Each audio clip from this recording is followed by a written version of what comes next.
আমি ডক্টর রাহাত বিন কাশেম, কর্মরত আছি কনসালটেন্ট সার্জারি হিসেবে কুর্মিটোলা জেনারেল হাসপাতালে।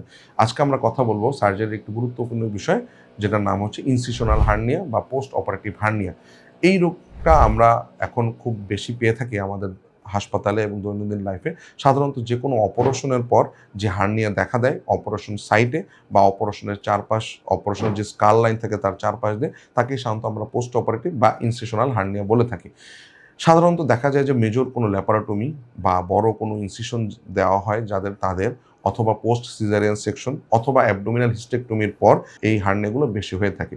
এইসব ক্ষেত্রে দেখা যায় যে রোগীগুলো সাধারণত উপসর্গ নিয়ে আসে পেটে ব্যথা, অপারেশনের সাইটে ব্যথা অথবা কাশি দিলে অপারেশনের জায়গা ফুলে ওঠে।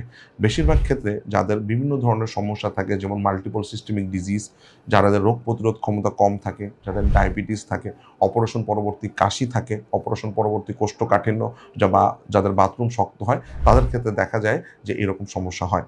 অথবা আরও কিছু দেখা যায় জন্মগতভাবে যদি পেটের মাংসপেশি দুর্বল থাকে, অথবা অপারেশন লাইনে যে সুতা দেওয়া হয় সেখানে ইনফেকশন হয় বা সুতার মধ্যে কোনো সমস্যা থাকে, সেক্ষেত্রেও এরকম হার্নিয়া দেখা দিতে পারে। এরকম হার্নিয়াগুলোর ক্ষেত্রে সাধারণত রোগীরা যখন আমাদের কাছে প্রেজেন্টেশন করে, আমরা আগে চিন্তা করি যে কেন তার হার্নিয়াটা হলো, সেই কারণটা আগে খুঁজে বের করার। সেই কারণটা খুঁজে বের করে সেই কারণের চিকিৎসা দেওয়ার পর সাধারণত আমরা অপারেশন পদ্ধতিতে যাই।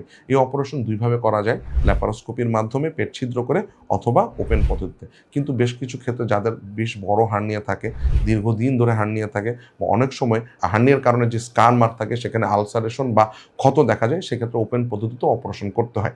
যেভাবেই অপারেশন করতে হোক, এই পদ্ধতিতে সাধারণত আমরা ম্যাশ দিয়ে থাকি, কারণ ম্যাশ দিলে রোগী লাইফ লং একটা প্রোটেকশন পায় এবং এই জায়গাতে তার হার্নিয়া হওয়ার সম্ভাবনা কম থাকে। সুতরাং যাদের ইনসিশনাল হার্নিয়া বা পোস্ট অপারেটিভ হার্নিয়া থাকে, তারা দ্রুত সার্জারির শরণাপন্ন হয়ে নিজের চিকিৎসা ব্যবস্থা নিশ্চিত করবেন।